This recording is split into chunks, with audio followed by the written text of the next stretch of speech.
given, that's how we live it. Don't be mad at the system, it's simply how we've existed. See the little sun, baby. See the butterflies calls. Listen to the birds that was sent to sing for me and you. Can you hear me? This is such a wonderful place to be.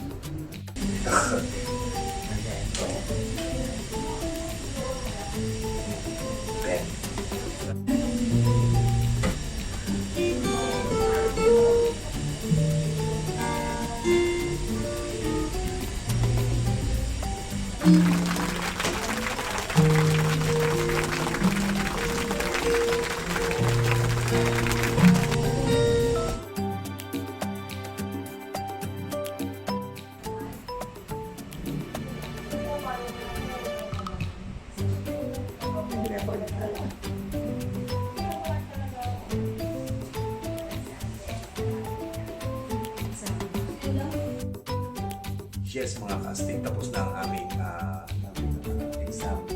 Na ating Assessment. ng massage therapy. Ayan, so tapos na yung exam namin Nice at meeting assessment you, kapatid. ng aming massage therapy course. As usual, this is the road to legalize our occupational abroad.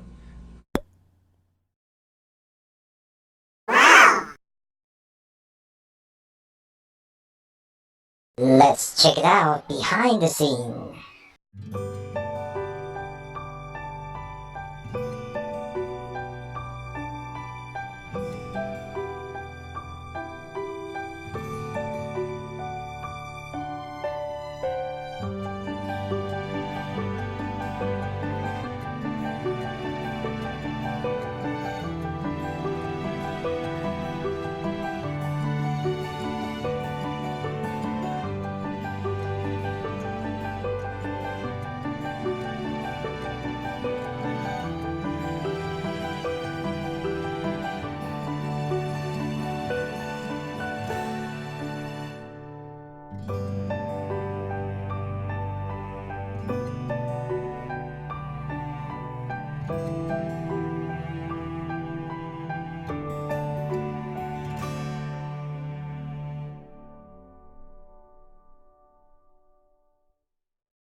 Ano po kasi yun, Doc, yung sinabi niyo po regarding this clinic po? Gusto niya yung Regarding touch training, we give further trainings sa mga something na tawag na ng extra through the Philippine Academy of Naturopathic Medicine.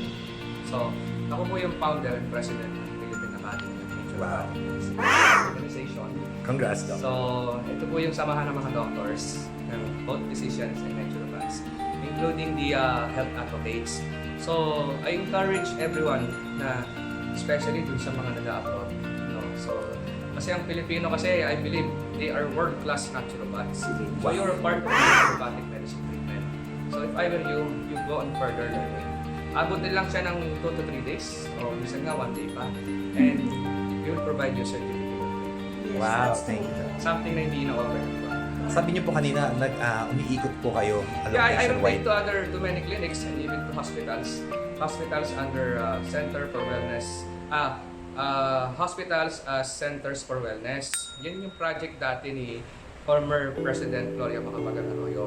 So, yung first hospital na experience ko dito sa Pilipinas is San Lazaro Hospital. Okay. And I take pride of being a product of San Lazaro Hospital because I used to be a consultant under family medicine through TradMed.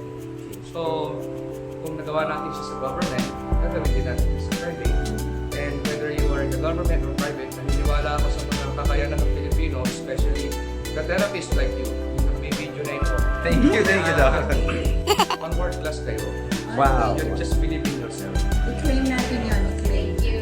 So, like me, Doc, I came from Saudi Arabia, Eastern region. Pwede pa ako Saudi sa iba. Arabia, Qatar, ano pa ba? Kuwait, galing ako dyan eh. So, even rotate there. Sa Abu Dhabi, and many other regions in the Middle East. Bakit napapansin, mas pinipili na touch ng Pilipino. So, ibang humawak ang Pilipino, whether you have a patient or even a client, and they will find healing through your hands. Itong mga kamay na to, mahalaga to eh. So, we go back to the nature, we go back to the topic, we go back na kung ano yung ginagawa natin, mga minuno natin, ini-integrate lang natin ngayon dito sa time ngayon. What about personal life naman, Doc? Family man na po. I'm still single. Wow! Ready to mingle, Kasama Doc? ba yan? Kasama ba yan?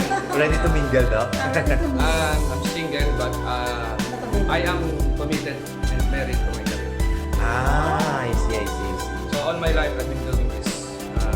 I won't say ilang taon na ako, no? Pero nasa kalendaryo pa ako. Chinese calendar. Chinese ka. Okay pa to. Ano pong specialize nila, especially sa concept nila as a doctor? I am Dr. Art Dulce. I am a doctor from United States. Wow. So, specialist ako integrated medicine. So, Opo. integrated medicine, it's under PITAC, Department of Health. So, what we treat is under ng family medicine, complementary medicine, so as a whole. So, I treat clients, not patients, who Opo. are suffering under metabolic disorder. So, that includes diabetes, and that includes symptoms of cancer, and even more on prevention. I don't treat yung mga acute patients. Acute patients. So, more on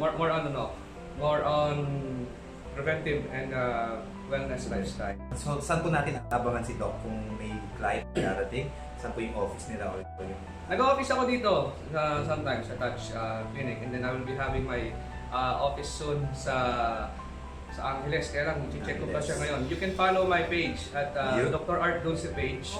And from there, lagi nating bibigyan ng lunas. Yung may mga tanong tayo directly, hindi ko man masagot, di ba? Yung admin nag-answer. Yan po. As a doctor po, meron pong mga doctor na nag-iwan ng word of wisdom. Well, word of wisdom, if you, just like the massage people, just like you, yung mga Apo. therapies, meron kayong role para tayong isang barko. So, meron kayong role sa health na nakakatulong hindi namin kayang gawin. So, may ginagawa ang mga therapists, massage therapists na sabi nga ng kaibigan ko sa Department of Health, si Dr. Kenneth Ronquillo at saka si Dr. Joe Hipolito. Meron kayong idea, meron kayong talent na kayo lang nakakagawa na hindi kayang gawin. Even the doctors like us. So, malaking role. Yes, totoo yun. Kagaya niya, just like the musculoskeletal. Anong malay ko dyan sa in-depth learning? So, what I only know is the topical. But yours is just like an art. Medicine is like an art. Wow. Napag-aaralan siya, kaya lang nade-develop siya within you. A lot of learnings that you will find is hindi siya about, you don't learn that through the college and university. You learn that through your experience, you learn that through after the school. Wow. Kaya ang doktor, even just therapists like you, hindi nawawalan ng learning experience. Dapat tuloy-tuloy. Sabi nga nila, a doctor does not retire. Diba? Yeah. So, ang learning. Ang word of wisdom, keep on going, hindi habang buhay. Ganito yung pinagdaraanan natin. Pagsubok lang yan. And ayun, may magandang plano si Lord sa inyo. Wow. Thank you, Doc. It's an honor. Wow.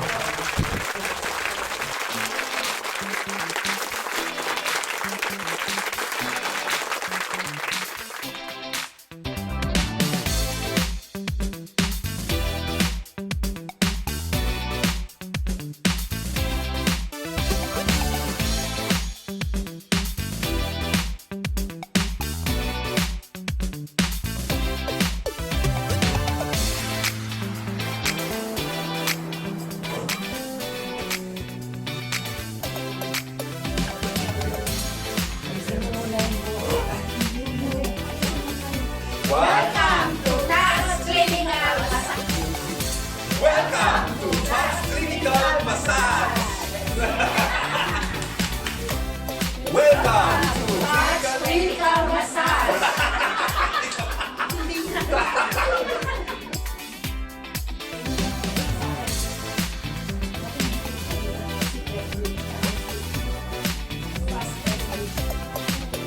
What you're given, that's how we live it. Don't be mad at the system, it's simply how we've existed.